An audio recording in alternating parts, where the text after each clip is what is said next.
Hello friends, आज हम करेंगे फ्री कंसेंट। चैप्टर को आगे पढ़ने से पहले हमें पता होना चाहिए कंसेंट क्या है।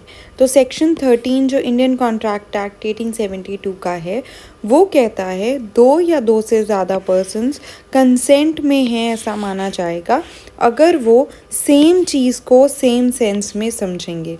एग्जाम्पल देते हैं, जैसे सपोज़ ए पर्सन है, उसके पास दो घोड़े हैं, एक वाइट कलर का और एक ब्लैक कलर का। उसने सोचा कि वो अपना एक हॉर्स जो है वो 50,000 रुपये में सेल करेगा बी को। उसने बी को ऑफ़र दिया। बी ने कहा ठीक है, मैं ख़रीदने के लिए रेडी हूँ। अब यहाँ पे ए सोच रहा है कि वो अपना ब्लैक हॉर्स जो है 50,000 में बी को देगा, लेकिन बी को लग रहा है वो 50,000 में ए का वाइट घोड़ा जो है वो ख़रीदेगा। क्योंकि यहाँ पे दोनों में सेम चीज़ सेम सेंस में नहीं समझी जा रही है, इसीलिए हम कहेंगे कंसेंट नहीं है। तो अगेन, कंसेंट होने का मतलब सेम चीज़ को सेम सेंस में समझना। इसको हम कंसेंसस एड इडम भी कहते हैं। अब लॉ क्या कहता है, फ्री कंसेंट कब नहीं होगी? सेक्शन 14 में लिखा है कि कंसेंट तब नहीं मानी जाएगी फ्री है जब ये सारी चीज़ें होती हैं। इनमें से नंबर 1, अगर क्वेश्चन हो जिसकी डेफिनेशन सेक्शन 15 में गिवन है, अनड्यू इन्फ्लुएंस हो सेक्शन 16 में गिवन है, फ्रॉड हो सेक्शन 17 में गिवन है, मिसरिप्रेजेंटेशन हो सेक्शन 18 में गिवन है, मिस्टेक हो सेक्शन 20, 21 और 22 जो सेक्शंस हैं वो मिस्टेक को डील कर रहे हैं। तो अगर ये सारी चीज़ों में से कोई भी चीज़ प्रेजेंट है तो हम कहेंगे कि फ्री कंसेंट नहीं है। यहाँ पे आप देखोगे सेक्शन 19 मिसिंग है, क्योंकि वो जो सेक्शन है वो डील करता है वॉइडेबल कॉन्ट्रैक्ट्स में, तो उसकी डेफिनेशन सेक्शन 19 में गिवन है, इसीलिए वो यहाँ पे नहीं गिवन। अब आते हैं सबसे फर्स्ट में क्वेश्चन में। क्वेश्चन अगर हम सिंपल वर्ड्स में बात करें तो उसका मतलब होता है किसी को फोर्स करना। फोर्स क्यों कर रहे हो आप? ताकि वो पर्सन कॉन्ट्रैक्ट में एंटर कर जाए। तो यानी अगर आप किसी को किडनैप कर लेते हो या किडनैप करने की धमकी देते हो तो इन दैट केस वो क्वेश्चन माना जाएगा। अगेन, क्या इम्पैक्ट होता है क्वेश्चन का वो हम आगे पढ़ेंगे। तो सेक्शन 15 में लिखा है कि क्वेश्चन क्या होता है। सेक्शन 15 में डेफिनेशन गिवन है। क्वेश्चन मतलब किसी भी तरीके का कोई भी एक्ट कमिट करना जो कि फॉरबिडन है इंडियन पीनल कोड के अकॉर्डिंग, आईपीसी के अकॉर्डिंग, जो फॉरबिड कर रहा है, जो मना किया गया है। अगर आप ऐसा कुछ एक्ट कमिट करते हो तो वो क्वेश्चन माना जाएगा। इनफैक्ट अगर आप कमिट भी नहीं कर रहे हो, अगर आप थ्रेट कर रहे हो, किसी को धमकी दे रहे हो वो चीज़ करने की जो आईपीसी के अकॉर्डिंग फॉरबिडन है, तो भी वो क्वेश्चन माना जाएगा। अब या फिर इनके अलावा अगर आप कोई भी किसी भी पर्सन की कोई भी चीज़ को अनलॉफुली डिटेन कर लेते हो, यानी अपने पास रख लेते हो अनलॉफुली, या फिर थ्रेट करते हो, धमकी देते हो कि आप उसकी कोई भी चीज़ डिटेन करके रख लोगे, अपने पास रख लोगे, वो कोई भी चीज़ कोई प्रॉपर्टी हो सकती है, तो इन दैट केस अगेन ये सारी चीज़ें आप क्यों कर रहे हो? ताकि वो पर्सन आपके साथ अग्रीमेंट में एंटर कर जाए, तो उसको हम कहते हैं क्वेश्चन। अब आईपीसी के अकॉर्डिंग कौन सी चीज़ें फॉरबिडन है? किसी को धमकी देना, मर्डर करने का, किडनैप करने का, तो ये सारे जो क्रिमिनल ऑफेंसेस हैं वो सारे आईपीसी के अकॉर्डिंग फॉरबिडन है।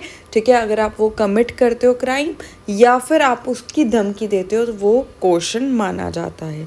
अब उसका कॉन्सिक्वेंस क्या होगा, इफ़ेक्ट क्या होगा क्वेश्चन का? तो अगर आप किसी भी पार्टी को ऐसे क्वेश्चन करके यानी थ्रेट करके या ऐसा कुछ क्राइम करके आप क्वेश्चन कर रहे हो, उसको कॉन्ट्रैक्ट में एंटर करवा रहे हो, तो वो कॉन्ट्रैक्ट वॉइडेबल हैं at the option of that party जिसको आपने फोर्स किया है। यानी वो पार्टी चाहे तो कॉन्ट्रैक्ट ख़त्म कर सकती है, उसके हाथ में है कॉन्ट्रैक्ट को ख़त्म करना, इसीलिए हम कहेंगे वॉइडेबल है। और इसके बारे में और पता करने के लिए वॉइडेबल कौन से कॉन्ट्रैक्ट्स होते हैं, जो हमने टाइप्स ऑफ कॉन्ट्रैक्ट्स बनाया था चैप्टर 1 में, वो आप वीडियो देख सकते हो, जो कि राइट साइड पे दिख रहा होगा आपको। दूसरा, अगर उस वजह से उस पार्टी ने आपसे कोई बेनिफिट लिया है, वो उस पार्टी को रिस्टोर करना पड़ेगा, आपको वापस देना पड़ेगा, क्योंकि वो पार्टी अब कॉन्ट्रैक्ट में आगे नहीं जाना चाहती। और अगर अग्रीव्ड पार्टी सेट असाइड नहीं करती, कॉन्ट्रैक्ट को ख़त्म नहीं करती, तो इन दैट केस कॉन्ट्रैक्ट बिल्कुल वैलिड रहेगा। अब क्या अगर हम किसी को कहते हैं कि सुसाइड कमिट कर देंगे, ठीक है, अगर आप कॉन्ट्रैक्ट में एंटर नहीं करोगे, क्या वो क्वेश्चन हुआ? तो हाँ, अगर आप किसी को ये धमकी देते हो कि आप सुसाइड कमिट कर दोगे तो वो एक क्वेश्चन माना जाता है। दूसरी चीज़, क्या थ्रेट करना कि आप उस पर्सन के ऊपर केस फाइल कर दोगे अगर वो आपके साथ कॉन्ट्रैक्ट में एंटर नहीं करेगा, तो क्या वो क्वेश्चन हुआ? इसका आंसर दो तरीके से आपके पास आ सकता है। क्या आप उसको जो धमकी दे रहे हो वो इस बात की धमकी है कि सच में उसने आपके साथ कुछ गलत किया है, उस चीज़ की धमकी दे रहे हो कि वो जो आपने केस नहीं किया था तो वो चीज़ पे आप केस कर दोगे, तो इन दैट केस वो क्वेश्चन नहीं माना जाएगा। पर अगर उसने आपके साथ कुछ गलत नहीं किया है तो आप उसको धमकी दे रहे हो, तो आप फोर्स कर रहे हो कि आप उसके ऊपर केस कर दोगे उस चीज़ के लिए जिसका उसने कुछ भी नहीं किया है, तो इन दैट केस वो क्वेश्चन माना जाएगा। अब दूसरा आता है अनड्यू इन्फ्लुएंस। अनड्यू इन्फ्लुएंस क्या होता है? जैसे कि नाम बता रहा है कि एक पार्टी जो है एक ऐसी पोजीशन पे है जिससे वो दूसरी पार्टी को इन्फ्लुएंस कर सकती है, उसको मेंटली फोर्स कर सकती है to enter into a contract, उसको हम कहते हैं अनड्यू इन्फ्लुएंस। अब इन दैट केस डेफिनेशन पढ़ते हैं अनड्यू इन्फ्लुएंस की क्या है। सेक्शन 16 में गिवन है अनड्यू इन्फ्लुएंस की डेफिनेशन। कॉन्ट्रैक्ट कहता है कि अनड्यू इन्फ्लुएंस कब होगा? जब दोनों पार्टीज़ में एक ऐसा रिलेशन है जिसमें एक पार्टी दूसरी पार्टी की विल को डोमिनेट कर सकती है, ठीक है, यानी एक पार्टी की ऐसी पोजीशन पे है जिसमें वो दूसरी पार्टी को डोमिनेट कर सकती है, वो अनड्यू इन्फ्लुएंस है। दूसरा, वो पार्टी अपनी पोजीशन को एक अनफेयर एडवांटेज की तरह यूज़ कर रही है। वो कौन कौन से रिलेशंस होते हैं? कुछ रिलेशंस लॉ जो है अज्यूम करता है कि अगर ये पर्सन्स एंटर करें हैं कॉन्ट्रैक्ट में तो इनमें एक पर्सन दूसरी पार्टी को इन्फ्लुएंस कर सकता है। वो कौन सी चीज़ें हैं? जैसे मास्टर और सर्वेंट के बीच में अगर कोई कॉन्ट्रैक्ट होता है तो लॉ ऑलरेडी अज्यूम करता है मास्टर इन्फ्लुएंस कर सकता है सर्वेंट को। पेरेंट्स और चिल्ड्रन, स्पेशली फादर और सन के बीच में अगर कोई कॉन्ट्रैक्ट होता है तो इसमें ये अज्यूम किया जाता है कि फादर डोमिनेट कर सकता है सन को। दूसरा, डॉक्टर और पेशेंट, सॉलिसिटर और क्लाइंट यानी एडवोकेट और उसका क्लाइंट, इन सब के बीच में लॉ अज्यूम करके चलता है कि एक पर्सन जो है वो दूसरे को डोमिनेट करने की पोजीशन में है। अब क्यों ऐसा माना जाता है? क्योंकि ये जो रिलेशंस हैं जो कि हमने अभी पढ़े, ये फिड्यूशरी रिलेशंस हैं। फिड्यूशरी रिलेशंस मतलब relation of trust and confidence.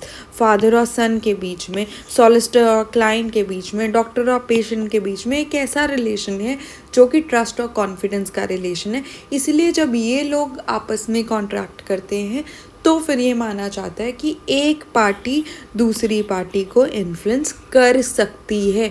ये ऑलरेडी लॉ मान के चलता है इन रिलेशंस में। अब अगर सपोज ऐसा ही फादर और सन के बीच में कॉन्ट्रैक्ट हुआ, अब कौन ये प्रूफ देगा कि हमने कॉन्ट्रैक्ट में एंटर तो किया था पर इन्फ्लुएंस किया था या नहीं किया था? अब जो हमने एजम्पशंस किए हैं, फादर और सन, डॉक्टर और पेशेंट, एडवोकेट एंड क्लाइंट, ये जो हमने रिलेशंस किए हैं, क्योंकि इसमें लॉ ऑलरेडी मान के चल रहा है, प्रिज्यूम करके चल रहा है कि डॉक्टर है वो इन्फ्लुएंस कर सकता है पेशेंट को, एडवोकेट है वो इन्फ्लुएंस कर सकता है क्लाइंट को, फादर है वो इन्फ्लुएंस कर सकता है सन को, तो इन केसेस पे जो पर्सन का अज्यूम किया जा रहा है कि वो डोमिनेट कर सकता है, उसको प्रूफ देना पड़ेगा कि उसने एक अनफेयर एडवांटेज नहीं लिया है, उसने डोमिनेट नहीं किया है। वो कैसे प्रूफ देगा?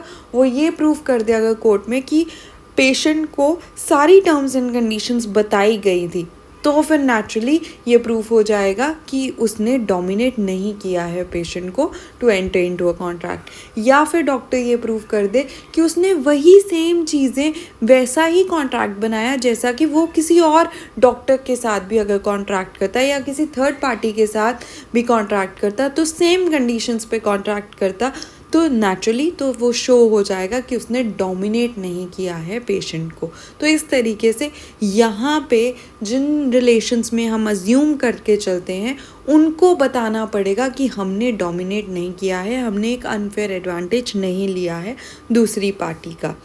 अदरवाइज इन रिलेशंस को छोड़ के अगर कोई ए पर्सन बी के साथ कॉन्ट्रैक्ट कर रहा है, कोई और पर्सन जो कि एजम्पशंस में नहीं है, ऐसे पार्टीज़ एंटर कर रही हैं कॉन्ट्रैक्ट में, उन पार्टीज़ में जो भी पार्टी वो कॉन्ट्रैक्ट को ख़त्म करना चाहती है, वॉइडेबल करना चाहती है, उस पार्टी को बताना पड़ेगा कि उसको कैसे लगता है कि दूसरी पार्टी ने उसको डोमिनेट किया है। अब कंसीक्वेंस क्या होगा, इस अनड्यू इन्फ्लुएंस वाले कॉन्ट्रैक्ट को वॉइडेबल किया जा सकता है। वो पार्टी जिसको लगता है कि दूसरी पार्टी ने डोमिनेट करके इस पार्टी के साइन करवाए हैं, तो वो पार्टी कॉन्ट्रैक्ट को ख़त्म कर सकती है, इसलिए वॉइडेबल है।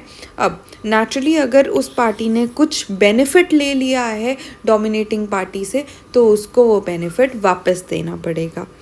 नाउ यहाँ पे अगर अग्रीव्ड पार्टी, जिस पार्टी को डोमिनेट किया गया है, सेम केस है पिछले वाले का क्वेश्चन की तरह, अगर ये पार्टी कुछ भी नहीं करती, ठीक है, सपोज पेशेंट को डोमिनेट करके डॉक्टर ने जो है कॉन्ट्रैक्ट पे साइन करवा लिए, लेकिन पेशेंट ने सारे जो है कॉन्ट्रैक्ट में एंटर किया, सारी अपनी ड्यूटीज़ फुलफ़िल कर दी, डॉक्टर ने अपनी ड्यूटीज़ फुलफ़िल कर दी, कुछ भी पेशेंट ने नहीं किया, तो इन दैट केस कॉन्ट्रैक्ट जो है वैलिड रहेगा। कॉन्ट्रैक्ट ख़त्म कब किया जाएगा, जब पेशेंट कहे कि मुझे ये कॉन्ट्रैक्ट अब आगे से नहीं करना, मैं जो है वो कॉन्ट्रैक्ट की अपनी ड्यूटीज़ फुलफ़िल नहीं करूँगा क्योंकि मुझे डोमिनेट करके साइन करवाए गए हैं कॉन्ट्रैक्ट में, तो फिर केस चलेगा और देखा जाएगा कि वेदर डॉक्टर ने कॉन्ट्रैक्ट को डोमिनेट करके एंटर करवाया गया था या नहीं। ऐसे ही बिजनेस लॉ के बाकी वीडियोस के लिए सब्सक्राइब कीजिए बिजनेस टेल्स को।